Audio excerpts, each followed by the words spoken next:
Hello, Adam Bazalgette here, founder of SW Golf Academy. Today's subject, how to fix your swing plane and stop pulling iron shots. Show you a little weird trick that really works. We're going to look at a less traditional look at how to stop pulling. Usually you look at the plane back here. We're going to look at something you can do down at the bottom I think will really help you. Of course, we'll give you drills to match.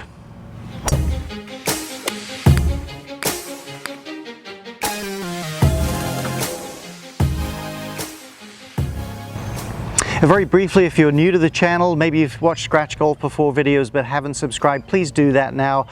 We'll get you more free content coming your way. Also hit the little red bell there and you'll be notified every time a new video is coming out. So it could be a combination when you pull the ball. Could either be swing plane or club face or a combination, but if it's primarily club face, you're going to start to see not only the ball start left but a lot of curve on it. Nonetheless, we're going to camp on plane a bit, but what we're going to work on will affect both. I want to show you the releases of a couple of great players hitting different clubs to sort of set the tone, give you the principle, then we'll get out here and work on it. Okay, Justin Rose on both sides, flags over here. Now likely there's a whole lot of wind blowing that way, but either way he's definitely not drawing that ball in. It's more of a kind of a cut short iron, so that doesn't represent what we want for the purposes of this video.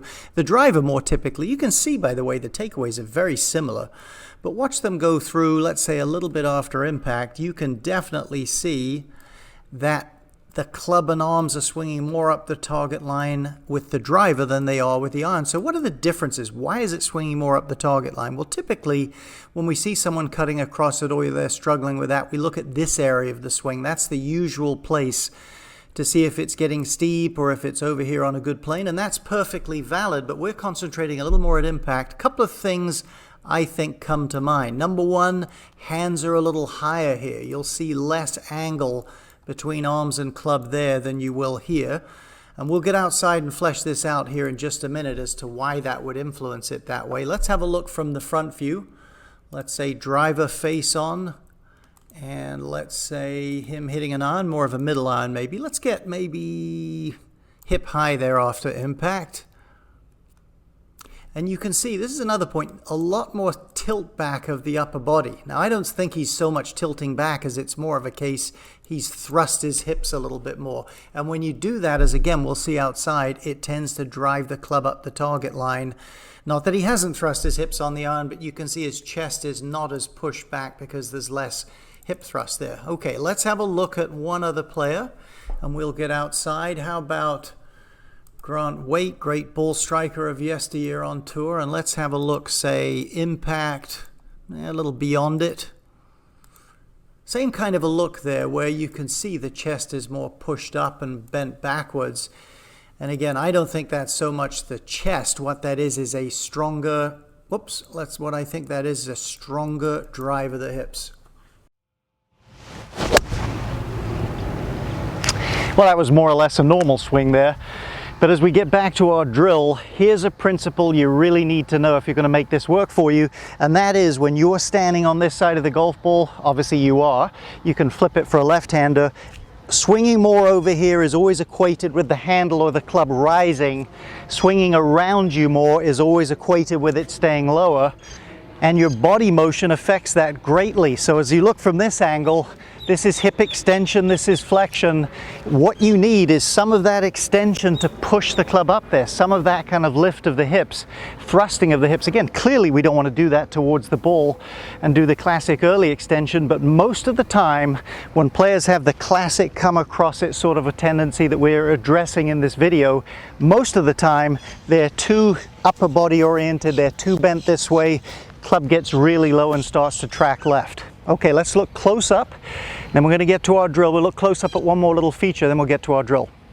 Okay, if this is our target line, location of handle of club affects this a great deal too. When the handle is forward, it starts to aim the shaft and aim the swing more to the right, and when the handle is up, it also does that. So by pushing the handle forward and up through impact, you're encouraging this direction. Handle low and back encourages this sort of a swing direction. It's what we're trying to fix. So here's a little drill I recommend then to work on this, basically accentuating it at impact. Got this drill from Bennett and Plummer, the founders of Stack and Tilt. Great guys, smart guys too. A lot of people misunderstand them. Let's have a look at it. Use a tee initially. I've got it teed up low. I've got a 9-iron, you can use what you want. And here's the thing, just preset the impact conditions you want and exaggerate them a bit. So I feel my hips pushed a little forward, not towards the ball, but more in this direction. Handle forward and up more a little bit. Get some pressure in that right wrist. Let's try one. Now it's preset. And here I come through like that. There's no way that swing path is going left. Now, when you do this, what you're trying to accentuate, small backswing, because that's all you can make from a preset position. When you do this, here's what you're trying to accentuate through the ball. Push your hips underneath you. Let the handle rise. The more the handle rises and the lower the club head stays, the more bend in that wrist, the more success you're going to have here. And by the way, a lot of times when people first start this, they get the face too open. You can still close the face and do that and not have to lose all the pressure in your right wrist. Now, granted, this is exaggerated. This isn't exactly what you'd want to do when you hit a shot, but this is the feeling you want. That's sort of a look there. Now, we're going to look at a couple of pitfalls from this angle in just a moment, but a principle, I stress these in my videos a lot. Play around with stuff. Feel something that's opposite of what you do, and then work back to the middle, hit a few regular shots after you've done this. Don't always be that golfer, which is most golfers, that just tries to hit perfect shots every time. You will not get enough feedback and learning from that. Okay, let's look from here. So as we look from this angle, here's the two pitfalls I see with this drill that people frequently get into. One we've touched on a few times, and that's what we call early extension, moving the hips towards the ball target line. We don't want to do that, obviously. Now, how do you tell you're not doing that? Well, you got to get feedback like anything else. Put your phone on, film yourself, get in front of a mirror, play with it a little bit.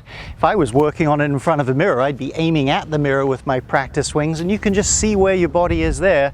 You've got to get, people talk about being field players. I hear that all the time, which is for most people just a cloak saying, don't give me anything technical. Everybody's got to be a field player, so gain feel by getting feedback. That's pitfall number one. Pitfall number two is an excessive gapping of the arms where they move away from the body. We're not trying to do that. So as I go through with this drill, I feel my upper arms are still connected to my body. Let's try a little one here. Again, this accentuates this feeling. You can just tell from looking at me, this swing path is pretty much going to go out to the right. I had the face squared in, the ball went about straight. No gapping. And again, like anything, overdo it a little bit, come back to some normal shots, then get back into the drill again till you've solved the problem. Feedback's always great, again, on your phone or video. Love it if you'd hit the thumbs up button. Hope this video was helpful to you, and maybe you can incorporate it and be part of your regular work to hit solid shots and get rid of that pull.